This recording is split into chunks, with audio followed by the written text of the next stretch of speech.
Et tu savais qu'il y a à peu près 50 ans, l'URSS a réussi à faire un truc que la Russie actuelle n'arrive plus du tout à faire?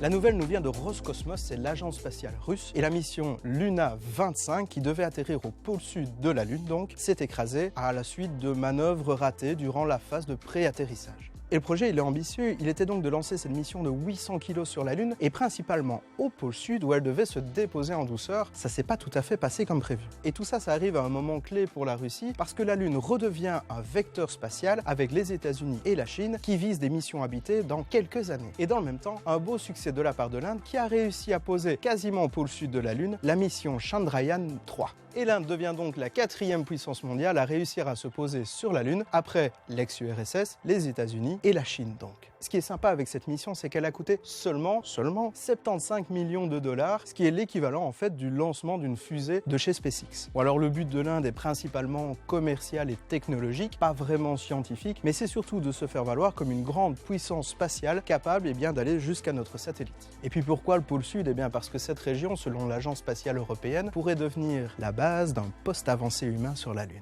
Sur la Lune, ce que tu dois comprendre, c'est que les zones au soleil peuvent être très chaudes, avec environ 54 degrés Celsius. Par contre, les zones qui sont dans l'ombre sont à peu près à moins 200, moins 210 degrés Celsius. Et au pôle sud, il y a beaucoup de cratères et de montagnes qui font qu'il y a donc beaucoup de zones qui sont dans l'ombre, dans laquelle il peut se cacher de la glace qui peut être vieille de plusieurs millions d'années. Et c'est cette glace d'eau qui pourrait être utilisée par une mission habitée pour vivre là-bas ou pour créer le nouveau carburant qui permettrait, une fois qu'on est arrivé à la Lune, de partir vers d'autres planètes. C'est donc une zone qui est très stratégique et c'est pas pour rien si deux agences spatiales essayent de l'atteindre. Alors je te résume, le match de l'année c'était donc Inde versus Russie avec la mission Chandrayaan 3 qui est une réussite complète alors que la 2 s'était mal déroulée et Luna 25 qui a pris un temps énorme de préparation et qui est hélas pour Roscosmos un échec. L'exploration de la Lune continue et s'intensifie avec la Chine et les États-Unis qui ont prévu d'y retourner et même de laisser des gens là-bas dans une mission habitée. Et puis comme je te le disais, aller sur la Lune c'est un premier pas qui permettrait de projeter les astronautes vers d'autres planètes,